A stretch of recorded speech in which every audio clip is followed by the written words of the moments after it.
Bonjour et bienvenue sur Anatomie avec Abdoulaye. Aujourd'hui, nous allons étudier l'anatomie chirurgicale de la valve mitrale.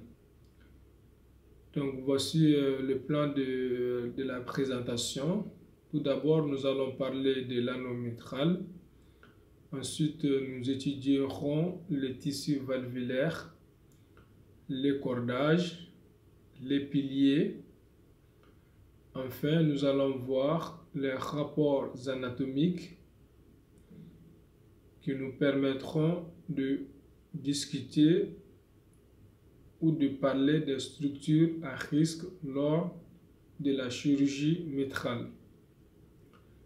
Alors, tout d'abord, voyons l'anneau mitral. Pour rappel, j'ai déjà fait une vidéo sur le trigone fibré du cœur. Je vous recommande de la visionner, hein. Elle se trouve sur YouTube. Alors, l'anneau mitral, c'est une structure mal individualisée sur le plan anatomique et cela se matérialise par l'insertion de la valve mitrale sur le ventricule gauche à la jonction du tissu musculaire de l'atrium gauche. La zone d'implantation valvulaire est solide. Au-delà, les fibres musculaires sont très lâches. La forme normale est déterminée par la jonction mitro-aortique qui est rectiligne et située entre les deux trigones. Les formations fibreuses sont très solides. La partie dorsale ou postérieure de l'anneau est arrondie. L'anneau n'est pas situé dans un plan, mais sa forme est en selle de cheval. Le point le plus élevé est vers l'aorte et les commissures se trouvent plus basses. Ici, nous avons un schéma qui nous montre ici l'anneau mitral. Ici, l'anneau mitral. Nous avons ici la partie antérieure de l'anneau mitral qui est vraiment solide. Et ici, nous avons la partie postérieure. Cette partie postérieure ne constitue pas en fait un anneau à proprement parler.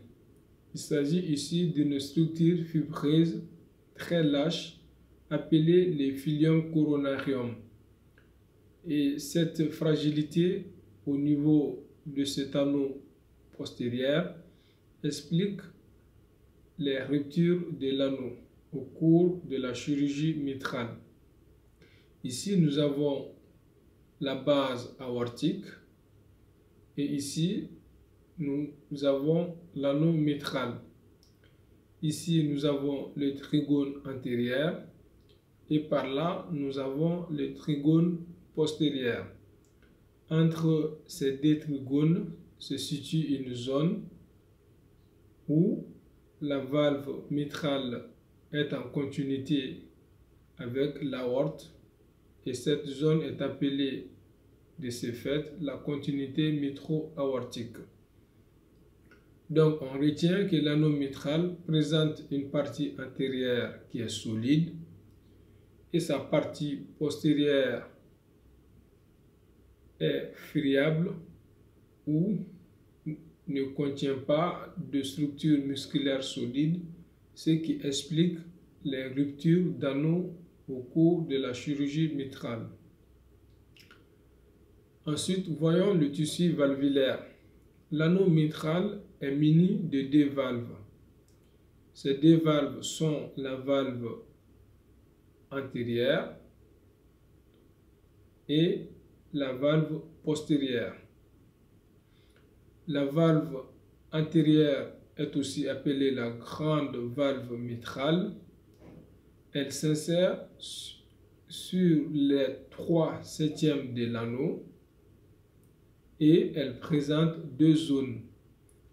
Une zone pellucide qui est proche de l'anneau, qui occupe la plus grande étendue et une zone plus épaisse, solide ici, qui est proche du bord libre de la valve.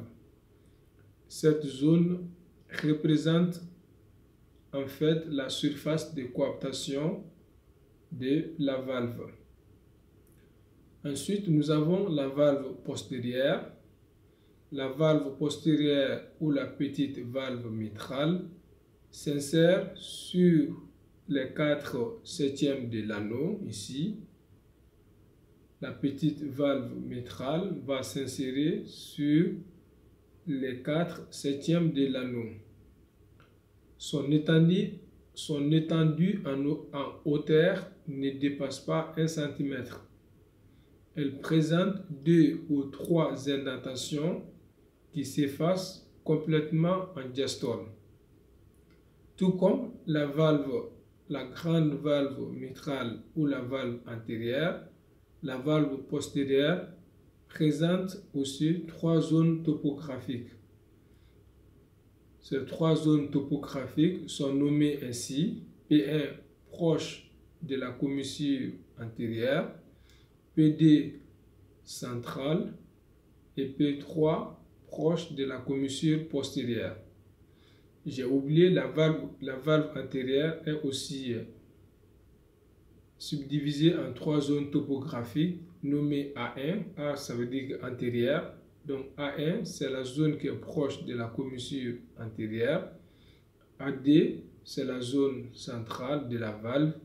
Et A3, c'est la zone qui est proche de la commissure postérieure. Cette subdivision des valves mitrales est importante à connaître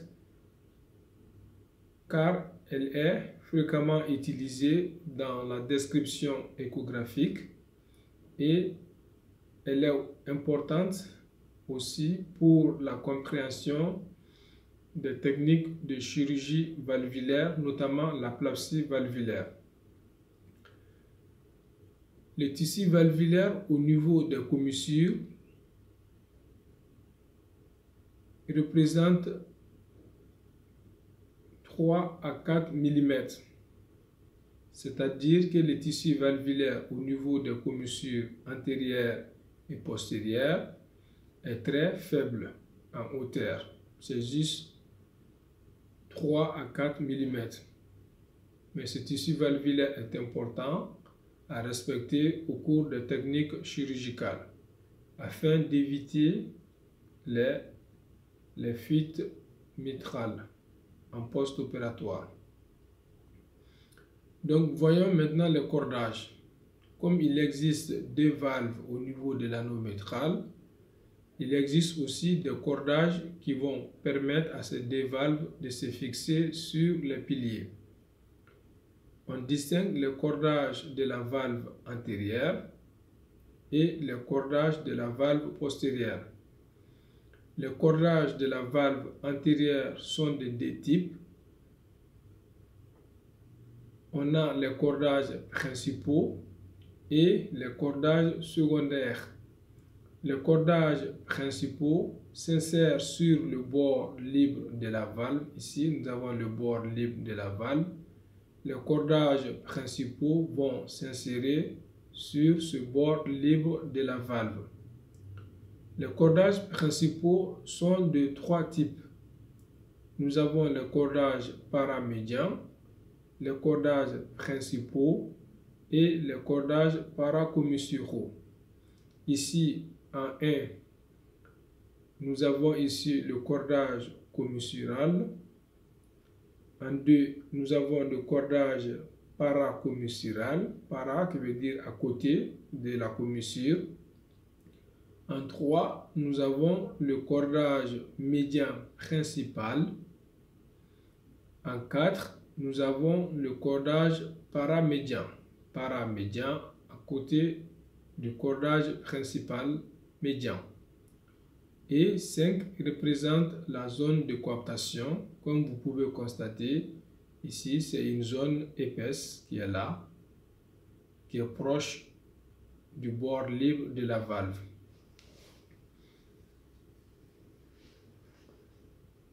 Ce qui est important à retenir, c'est que les cordages de la valve antérieure vont s'insérer sur l'extrémité des piliers antérieurs et des piliers postérieurs.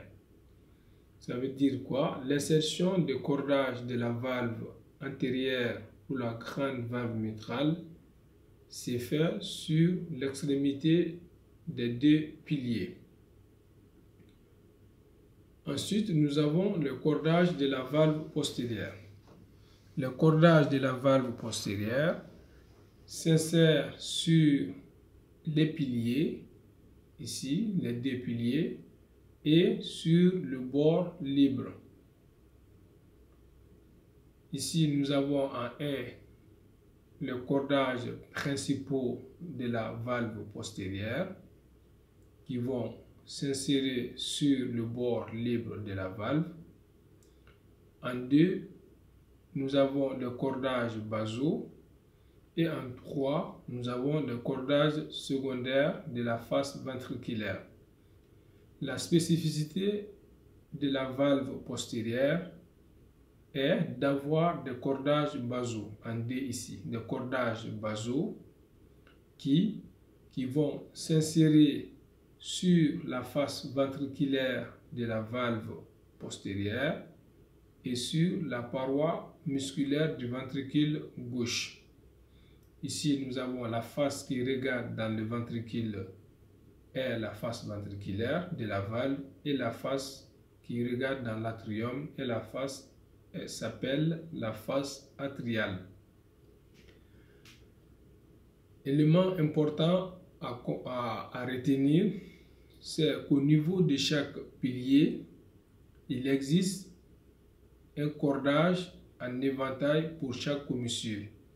C'est-à-dire qu'au niveau de chaque pilier, par un cordage en éventail qui va se diriger vers les commissures. L'insertion de ce cordage en éventail est unique sur le pilier, mais au niveau de la commissure, ce pilier va se diviser en plusieurs faisceaux. Les cordages qui vont émaner de chaque pilier vont se faire sous forme d'éventail. Leur insertion est unique sur les piliers, mais leur insertion au niveau commissural se fait en plusieurs faisceaux. Nous avons les piliers. Au niveau de la mitrale, il existe deux types de piliers, le pilier antéro-externe et le pilier postéro-interne. Ici, nous avons le pilier antéro-externe et par là, nous avons le pilier postéro-externe. Pardon, nous avons le pilier postéro-interne. Le pilier antéro-interne que vous voyez ici s'insère à l'union du tiers distal et des deux tiers proximaux de la hauteur de la paroi ventriculaire gauche. La base d'insertion du pilier antéro-externe est évasée et la vascularisation du pilier antéro-postérieur est assurée par l'artère interventriculaire antérieure qui est une branche de la coronaire gauche. Le pilier postéro-interne a une anatomie beaucoup plus complexe. Il existe parfois 2 ou 3 têtes qui s'insèrent séparément sur la paroi ventriculaire. Cependant, la base est unique et la vascularisation du pilier postéro-interne se fait soit par l'artère coronaire droite, soit par l'artère coronaire gauche via sa branche circonflexe. La branche circonflexe qui va participer à la vascularisation du pilier postéro-interne grâce à sa branche marginale. On retient qu'il existe des piliers au niveau de la mitrale, les piliers antéro-externes et les piliers antéro-postéro-internes. Les piliers antéro-externes vont s'insérer à l'union du tiers distal et des deux tiers proximaux de la hauteur de la paroi ventriculaire. Il est vascularisé par l'artère interventriculaire antérieure, qui est une branche collatérale de la coronaire gauche. Le pilier postéro-interne a une anatomie beaucoup plus complexe. Il existe souvent 2 ou 3 têtes à ce niveau qui vont s'insérer séparément sur la paroi ventriculaire. Cependant, leur base d'implantation est unique.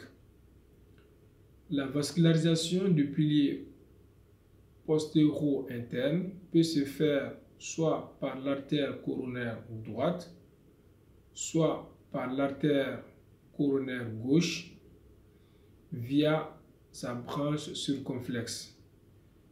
Cette vascularisation multiple du pilier postéro-interne explique la possibilité de survenue d'insuffisance mitrale lors de certains infarctus, notamment les infarctus du territoire inférieur ou les infarctus de la paroi latérale. Voyons maintenant les rapports anatomiques de la valve mitrale. Les rapports anatomiques de la valve mitrale se font avec l'aorte, avec le septum membrané, avec l'artère circonflexe et le sinus coronaire. Tout d'abord, voyons le rapport de l'anneau mitral avec l'aorte. Ici, nous avons l'anneau mitral. Ici, nous avons l'anneau aortique. Et là, nous avons l'anneau tricuspide. La jonction mitro-aortique, ici, qui est comprise entre les deux trigones. Ici, nous avons le trigone antérieur. Et par là, nous avons le trigone postérieur. Cette zone représente la jonction mitro-aortique.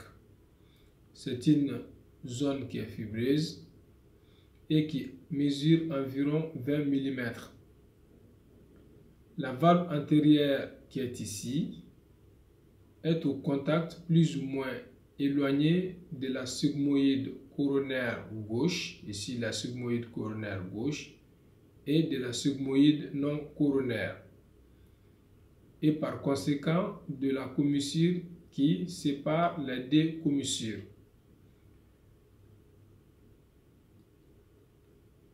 Ensuite, nous avons un deuxième rapport qui est très important. De ce rapport de l'anneau mitral se fait avec le septum membrané. Le septum membrané est situé à distance de la commissure postérieure. Ici, nous avons la commissure postérieure et ici se trouve le septum membrané. Ce septum membrané est situé à distance de cette commissure postérieure et dans le septum membrané se trouve le faisceau de His, plus précisément au bord caudal ou inférieur et bas de l'atrium droit et à la face gauche du septum interventriculaire où il se divise. Ce rapport rend dangereux pour le faisceau de His la zone qui est extérieure à la commissure postérieure.